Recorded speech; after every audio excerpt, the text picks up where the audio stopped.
भगवत गीता को नहीं भूल सकते। राम कथा उस पृथ्वी तल को विदीर्ण करके उगने वाली उस विशाल वट वृक्ष के समान है, जो कि संपूर्ण विश्व को अनेक सदियों से आश्रय देता हुआ आज तक सुसज्जित और प्रतिष्ठित है। इस आद्य संस्कृति के प्राण रक्षक है कौशल्या नंदन, दशरथ नंदन, राघवेंद्र श्रीराम। श्रीराम कथा का आदि तो है पर अंत नहीं है। अंत तो तब होगा जब कोई इस धराधाम पर राम का नाम लेवाना हो। राम कथा दंत कथा नहीं है, बल्कि यह एक संत कथा है, क्योंकि महाकवि जयदेव ने अपने प्रसन्न गौण नाटक में श्री राम के प्रति यह स्पष्ट लिखा है, और ये ब्रह्मा का भी उद्घोष है कि आवत स्थाशन्ति गिरिय सरितश्च महीतले रामायण कथा लोकेषु प्रचरिष्यति।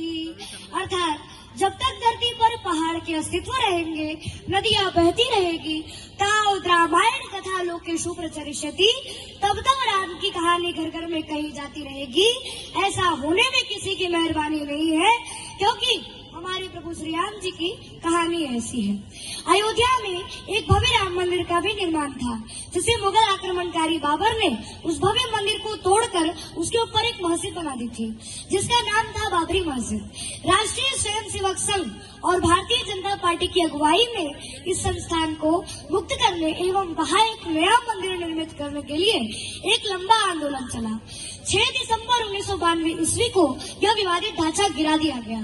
उस ढांचे को गिराने में हमारे अनगिनत हिंदू भाई शहीद हो गए थे, और आज जब हमारे प्रभु श्री राम जी का भव्य मंदिर का निर्माण हो गया है, तब उन शहीदों की आत्मा को अवश्य ही शांति मिली होगी।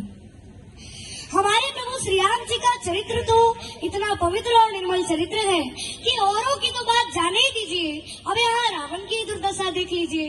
रावण गया कुंभकर्ण के पास, तो कुंभकर्ण ने पूछा कि क्या बात है लंकापति, बड़े उदास दिखाई दे रहे हो, तुम चिंतित आज दशानन क्यों? रावण बोला, हर ली हमने मिथिलेश कुमारी, हमने श्री सीता जी का हरण कर लिया है। कुंभकर्ण बोला, अधिकार किया तुमने उन पर? रावण बोला, लगती ही नहीं वो और हमारी, वो मेरी ओर देखती तक नहीं है, वो मेरी ओर ताकती तक नहीं है।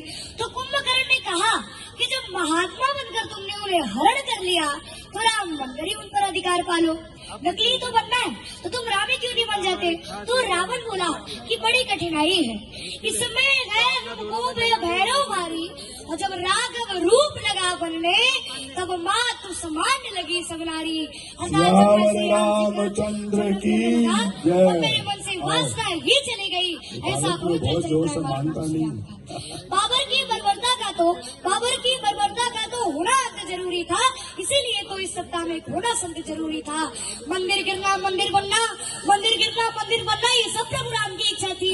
कलयुग में मर्यादित रहना सबसे बड़ी परीक्षा थी। मर्यादा में रह करके ही मंदिर को बनवाए गए। निराधार जब तक हुए सब, तभी राम घर आए हैं, तभी राम घर आए हैं। जय जय श्री राम। बालक के लिए जोरदार तालियां बजाइए एक बार। ईस्ट एंड वेस्ट फाउंडेशन की ओर से आयोजित यह राष्ट्रीय कवि सम्मेलन 9 वर्ष की पूर्व संध्या पर चैत्र प्रतिपदा के दिन आज 9 वर्ष प्रारंभ हो रहा है। 9 वर्ष की संध्या